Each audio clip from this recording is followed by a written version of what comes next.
ನಮಸ್ಕಾರ ಸ್ನೇಹಿತರೆ, Kavya's ohm food ಚಾನಲ್ಗೆ ನೀವೆಲ್ಲರಿಗೂ ಸ್ವಾಗತ. ಇವತ್ತಿನ ರೆಸಿಪಿ ಗಣಕೆ ಸೊಪ್ಪು ಸಾಂಬಾರು. ಬನ್ನಿ, ಈ ಸಾಂಬಾರು ಎಷ್ಟು ಕಲರ್ಫುಲ್ಲಾಗಿ ಕಾಣ್ತಿದೆಯೋ ಅಷ್ಟೇ ಟೇಸ್ಟಿಯಾಗಿರ್ತದೆ. ಈ ಸಾಂಬಾರನ್ನ ಹೇಗೆ ಮಾಡೋದು ಅಂತ ನೋಡೋಣ. ನಾನಿಲ್ಲಿ ಮೊದಲಿಗೆ 2 ಹಿಡಿ ಆಗುವಷ್ಟು ಗಣಕೆ ಸೊಪ್ಪು ಅಥವಾ ಈ ಸೊಪ್ಪನ್ನ ಕಕ್ಕೆ ಸೊಪ್ಪು ಅಂತಲೂ ಕರೀತಾರೆ. ನಾನಿಲ್ಲಿ 5ರಿಂದ 6 ಜನಕ್ಕಾಗಷ್ಟು ಸಾಂಬಾರನ್ನ ಮಾಡ್ತಿದ್ದೀನಿ.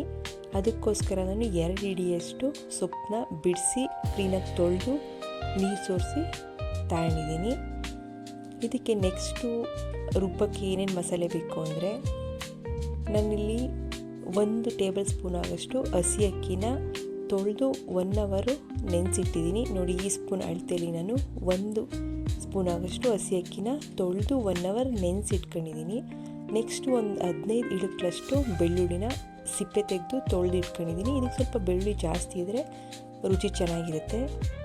ನೆಕ್ಸ್ಟು ಅರ್ಧ ಇಂಚು ಶುಂಠಿ ಜಾಸ್ತಿ ಹಾಕ್ಬಾರ್ದು, ಇಷ್ಟ ಆದರೆ ಸಾಕು.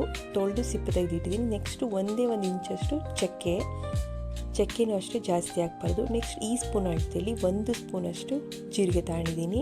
ಇದೇ ಸ್ಪೂನ್ ಮೆಷರ್ಮೆಂಟಲ್ಲಿ 1 ಸ್ಪೂನ್ಗೂ ಕಮ್ಮಿ ಆಗೋಷ್ಟು ಕಾಳು ಮೆಣಸನ್ನ ತಗೊಂಡಿದ್ದೀನಿ. ಮತ್ತು ಅದೇ ಸ್ಪೂನ್ ಮೆಷರ್ಮೆಂಟಲ್ಲಿ ನಾನು 1/2 ಸ್ಪೂನ್ ಆಗೋಷ್ಟು ಗಸಗಸೆ ತಗೊಂಡಿದ್ದೀನಿ. ನೆಕ್ಸ್ಟು 1 ಬಟ್ಲಷ್ಟು ಹಸಿ ತೆಂಗಿನಕಾಯಿ ತುರಿ ತಗೊಂಡಿದ್ದೀನಿ.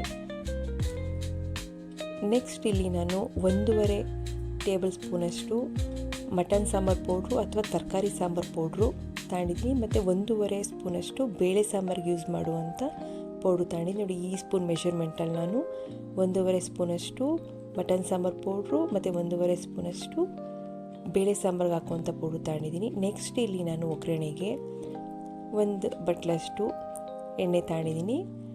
ನೆಕ್ಸ್ಟು ಸಾಸಿವೆ ಒಂದು ಅರ್ಧ ಸ್ಪೂನಷ್ಟು, 4ರಿಂದ 5 ಇಳುಕ್ಲಷ್ಟು ಬೆಳ್ಳುಳ್ಳಿ ಜಜ್ಜಿಟ್ಕೊಂಡಿದ್ದೀನಿ. ಮತ್ತು 1 ಕಡ್ಡಿ ಕರಿಬೇವು ತಗೊಂಡಿದ್ದೀನಿ. 1 ಮೆಣಸಿನ್ಕಾಯಿನ ಮುರಿದಿಟ್ಕೊಂಡಿದ್ದೀನಿ. ನೆಕ್ಸ್ಟ್ ನಾನಿಲ್ಲಿ 1 ಚಿಕ್ಕ ಗ್ಲಾಸಷ್ಟು ಹಾಲು ತಗೊಂಡಿದ್ದೀನಿ. ಕಾಯಿಸಿ ಆರಿಸಿಟ್ಕೊಂಡಿರುವಂಥ ಹಾಲನ್ನ ತಗೊಂಡಿದ್ದೀನಿ. ನೀವು ಬೇಕಾದ್ರೆ 1 ಗ್ಲಾಸಷ್ಟು ಹಸಿ ಹಾಲನ್ನ ಬೇಕಾದ್ರೆ ತಗೊಬೋದು. ನೆಕ್ಸ್ಟ್ ನಾನಿಲ್ಲಿ ಒಂದು ಪಾತ್ರೆ ಗ್ಯಾಸ್ ಮೇಲಿಟ್ಟು ಗ್ಯಾಸ್ ಫ್ಲೇಮ್ನ ಆನ್ ಮಾಡಿ 1 ಸ್ಪೂನಷ್ಟು ಎಣ್ಣೆ ಹಾಕ್ತಿದ್ದೀನಿ. ಎಣ್ಣೆ ಸ್ವಲ್ಪ ಬಿಸಿಯಾದ ನಂತರ ಅದಕ್ಕೆ ನಾನು ಬೆಳ್ಳುಳ್ಳಿ ತಗೊಂಡಿದ್ದೆ 15 ಇಳುಕ್ಲಷ್ಟು ಬೆಳ್ಳುಳ್ಳಿನ ಅದಕ್ಕೆ ಎಣ್ಣೆಗೆ ಹಾಕ್ತಿದ್ದೀನಿ ನಂತರ ನಾನು ಬಿಡಿಸಿ ತೊಳೆದಿಟ್ಕೊಂಡಿರುವಂಥ ಸೊಪ್ಪನ್ನು ಅಷ್ಟನ್ನು ನಾನು ಎಣ್ಣೆಯಲ್ಲಿ ಉರಿಯೋದಕ್ಕೋಸ್ಕರ ಸೇರಿಸ್ತಿದ್ದೀನಿ. ಈಗ ಇದನ್ನು ಮೀಡಿಯಮ್ ಫ್ಲೇಮಲ್ಲಿ ನಿಧಾನಕ್ಕೆ ಚೆನ್ನಾಗಿ ಬೆಳ್ಳುಳ್ಳಿ ಮತ್ತು ಸೊಪ್ಪನ್ನ ಹುರ್ಕೊಬೇಕು. ಸೊಪ್ಪು ನಿಧಾನವಾಗಿ ಸುಂಡೋದಕ್ಕೆ ಶುರುವಾಗುತ್ತೆ. ಚೆನ್ನಾಗಿ ಉರಿಬೇಕು. ನೋಡಿ, ಈ ಥರ ಆಗುತ್ತೆ ಸೊಪ್ಪು. ಈಗ ನಾವೆಷ್ಟು ಚೆನ್ನಾಗಿ ಸೊಪ್ಪನ್ನ ಹುರ್ಕೊಂತೀವೋ ಸಾಂಬಾರು ಕಹಿ ಬರೋದಿಲ್ಲ. ನಾವೇನಾದರೂ ಇವಾಗ ಸೊಪ್ಪನ್ನ ಚೆನ್ನಾಗಿ ಉರಿಲಿಲ್ಲ ಅಂದರೆ ಸಾಂಬಾರು ಸ್ವಲ್ಪ ಕಹಿ ಬರುತ್ತೆ. ಹಾಗಾಗಿ ನಾವು ಒಂದು 5ರಿಂದ 8 ನಿಮಿಷಗಳ ಕಾಲ ಮೀಡಿಯಮ್ ಫ್ಲೇಮಲ್ಲಿ ಈ ಥರನೇ ಕೈ ಆಡಿಸ್ಕೊಂಡು ತಿರುವಾಕೊಂಡು ನಾವು ಸೊಪ್ಪನ್ನ ಚೆನ್ನಾಗಿ ಹುರ್ಕೊಬೇಕಾಗುತ್ತೆ. ನೋಡಿ, ಈ ಥರ ನಿಧಾನಕ್ಕೆ ನೀರೆಲ್ಲ ಸುಂಡಿ ಡ್ರೈ ಆಗ್ತಾ ಬರುತ್ತೆ. ನೋಡಿ, ಚೆನ್ನಾಗಿ ಸೊಪ್ಪು ಹುರಿದಿದೆ, ನಾನು ಎತ್ತಿಡ್ತಿದ್ದೀನಿ. ನೆಕ್ಸ್ಟ್ ಇದನ್ನು ಒಂದು ಪಾತ್ರೆಗೆ ನಾನು ಪ್ಲೇಟ್ಗೆ ಹಾಕ್ಕೊತಿದ್ದೀನಿ. ಯಾಕಂದರೆ ಇದು ತಣ್ಣಗಾಗಬೇಕು. ತಣ್ಣಗಾಗಿದ್ಮೇಲೆ ಇದನ್ನ ರುಬ್ಬಬೇಕಾಗುತ್ತೆ. ಹಾಗಾಗಿ ನಾನು ಇದನ್ನ ತಣ್ಣಗಾಗೋಸ್ಕರ ಬಿಡ್ತಿದ್ದೀನಿ. ಇದು ತಣ್ಣಗಾಗೋಷ್ಟರಲ್ಲಿ ನೆಕ್ಸ್ಟ್ ನಾವು ಮಸಾಲೆಗಳನ್ನ ರೆಡಿ ಮಾಡ್ಕೊಳ್ಳೋಣ.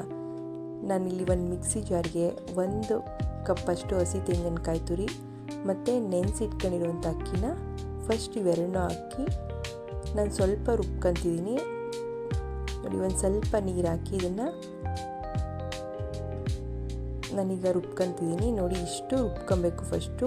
ಯಾಕಂದರೆ ಅಕ್ಕಿ ನೈಸ್ ಆಗಲ್ಲ, ನಾವೆಲ್ಲ ಒಂದು ಮಸಾಲೆನ ಒಟ್ಟಿಗೆ ಹಾಕೋದ್ರಿಂದ. ಹಾಗಾಗಿ ನಾನು ಕಾಯಿ ಮತ್ತು ಅಕ್ಕಿನ ಫಸ್ಟು ರುಬ್ಕೊತಿದ್ದೀನಿ. ನೆಕ್ಸ್ಟ್ ಇಲ್ಲಿ ತಣ್ಣಗಾಗಿರುವಂಥ ಬೆಳ್ಳುಳ್ಳಿ ಮತ್ತು ಸೊಪ್ಪು ಇದನ್ನು ನಾನು ಮಿಕ್ಸಿ ಜಾರ್ಗೆ ಸೇರಿಸ್ಕೊತಿದ್ದೀನಿ ಕಾಯಿ ಜೊತೆಗೇ. ನೆಕ್ಸ್ಟ್ ಒಂದು ಅರ್ಧ ಇಂಚಷ್ಟು ಶುಂಠಿ ಸೇರಿಸ್ಕೊತಿದ್ದೀನಿ. ಮತ್ತು 1 ಇಂಚಷ್ಟು ಚಕ್ಕೆ ಮತ್ತು ನಾನು ತಗೊಂಡಿದ್ದ ಜೀರಿಗೆ, ಮೆಣಸು ಮತ್ತು ಗಸಗಸೆ ಎಲ್ಲನೂ ರುಬ್ಬೋದಕ್ಕೆ ನಾನಿಲ್ಲಿ ಸೇರಿಸ್ಕೊತಿದ್ದೀನಿ. ನೋಡಿ, ಗಂಟೆ ಸೊಪ್ಪು ಸ್ವಲ್ಪ ಹೀಟ್ ಇರೋ ಅಂಶದಿಂದ ನಾವು ಅದಕ್ಕೆ ಗಸಗಸೆನ ಸೇರಿಸ್ಕೊತಿದ್ದೀನಿ. ಗಸಗಸೆ ಹಾಕೋದ್ರಿಂದ ಸ್ವಲ್ಪ ತಂಪಾಗಿರುತ್ತೆ ಅಂತ. ನೆಕ್ಸ್ಟ್ ನಾನಿಲ್ಲಿ 1.5 ಸ್ಪೂನಷ್ಟು ಮಟನ್ ಸಾಂಬಾರು ಪೌಡ್ರು ಮತ್ತು 1.5 ಸ್ಪೂನಷ್ಟು ಬೇಳೆ ಸಾಂಬಾರು ಪೌಡ್ರನ್ನ ಹಾಕಿ ಸ್ವಲ್ಪ ನೀರು ಸೇರಿಸಿ ಈಗ ಇದನ್ನು ಸಣ್ಣದಾಗಿ ರುಬ್ಕೊಬೇಕು. ಈಗ ನೋಡಿ, ನಾನು ರುಬ್ಬಾಗಿದೆ. ನೋಡಿ, ಈ ಥರ ನೈಸಾಗಿ ಚೆನ್ನಾಗಿ ರುಬ್ಕೊಬೇಕು. ಈಗ ಇದಕ್ಕೆ ಇದಕ್ಕೆ ಒಗ್ಗರಣೆ ಕೊಡೋಣ. ಸಾಂಬಾರಿಗೆ ಒಂದು ಪಾತ್ರೆ ಗ್ಯಾಸ್ ಮೇಲೆ ಇಟ್ಟು ಗ್ಯಾಸ್ ಫ್ಲೇಮ್ನ ಆನ್ ಮಾಡಿ ನಾನೀಗ 2 ಟೇಬಲ್ ಸ್ಪೂನಷ್ಟು ಎಣ್ಣೆ ಹಾಕ್ತಿದ್ದೀನಿ. ಎಣ್ಣೆ ಸ್ವಲ್ಪ ಬಿಸಿಯಾದ ನಂತರ ನಾನು ಇದಕ್ಕೀಗ ಒಗ್ಗರಣೆಗೆ ಸಾಸಿವೆ ಹಾಕ್ತಿದ್ದೀನಿ.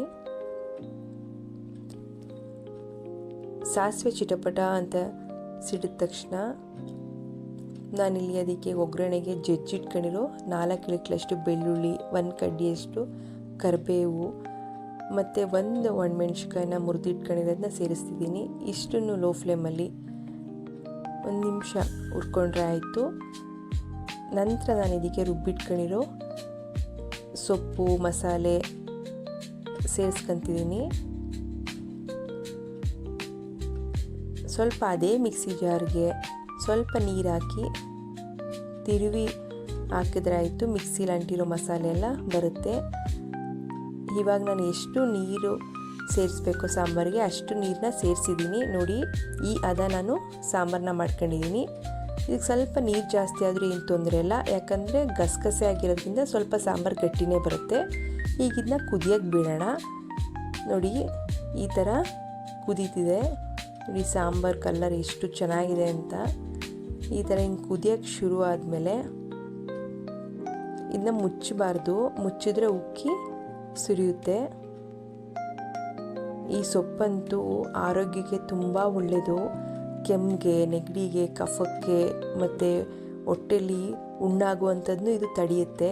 ನೆಕ್ಸ್ಟ್ ನಾನು ಅದಕ್ಕೆ ರುಚಿಗೆ ತಕ್ಕಷ್ಟು ಉಪ್ಪು ಹಾಕಿ ಈಗ 10 ರಿಂದ 15 ನಿಮಿಷಗಳ ಕಾಲ ಸಿಮ್ಮಲ್ಲಿ ಅದನ್ನ ಚೆನ್ನಾಗಿ ಬೇಯಿಸ್ಬೇಕಾಗುತ್ತೆ. ನಾನು ಅದನ್ನ ಈಗ ತಿರುವಾಗ್ತಿದ್ದೀನಿ ಉಪ್ಪು ಹಾಕಿದ ಮೇಲೆ. ಈ ಸಾಂಬಾರಂತೂ ಚಿಕ್ಕ ಮಕ್ಕಳಿಗೆ, ದೊಡ್ಡವ್ರಿಗೆ ಮತ್ತು ಬಾಣಂತಿಯರಿಗೆ ಎಲ್ಲರಿಗೂ ತುಂಬ ಆರೋಗ್ಯಕ್ಕೆ ಒಳ್ಳೆಯದು ಈ ಸೊಪ್ಪು. ನೋಡಿ, ಈಗ ನಾನು 15 ನಿಮಿಷ ಚೆನ್ನಾಗಿ ಬೇಯಿಸಿದ್ದೀನಿ ಸಿಮ್ಮಲ್ಲಿ. ಇಷ್ಟು ಚೆನ್ನಾಗಿ ಬೆಂದಿದೆ. ನೋಡಿ, ಎಣ್ಣೆ ಬಿಟ್ಟು ಎಷ್ಟು ಚೆನ್ನಾಗಿ ಬೆಂದಿದೆ ಮತ್ತು ಕಲ್ಲರು ಚೇಂಜ್ ಆಗಿದೆ. ಅದು ಪೂರ್ತಿ ಚೆನ್ನಾಗಿ ಬೆಂದ ಮೇಲೆ ಈ ಥರ ಕಲರ್ ಚೇಂಜ್ ಆಗುತ್ತೆ. ರುಚಿನೂ ಅಷ್ಟೇ ಚೆನ್ನಾಗಿರುತ್ತೆ.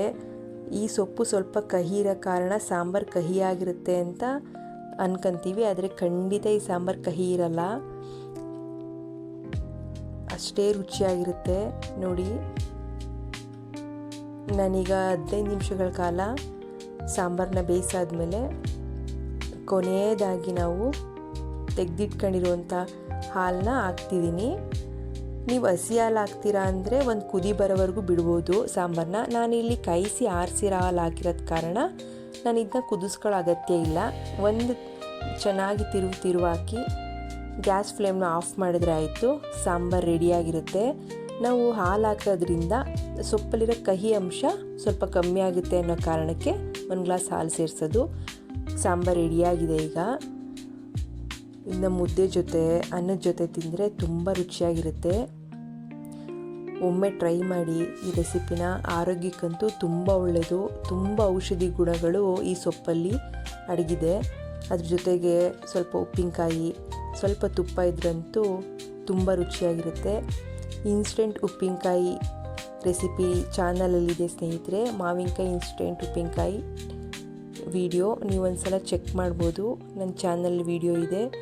ಈ ವಿಡಿಯೋ ನಿಮಗೆ ಇಷ್ಟ ಆಗಿದರೆ ಗಣಕೆ ಸೊಪ್ಪು ಸಾಂಬಾರ್ದು ದಯವಿಟ್ಟು ಲೈಕ್ ಮಾಡಿ, ಶೇರ್ ಮಾಡಿ ಮತ್ತು ನನ್ನ ಚಾನಲ್ನ ಸಬ್ಸ್ಕ್ರೈಬ್ ಮಾಡಿ. ಧನ್ಯವಾದಗಳು.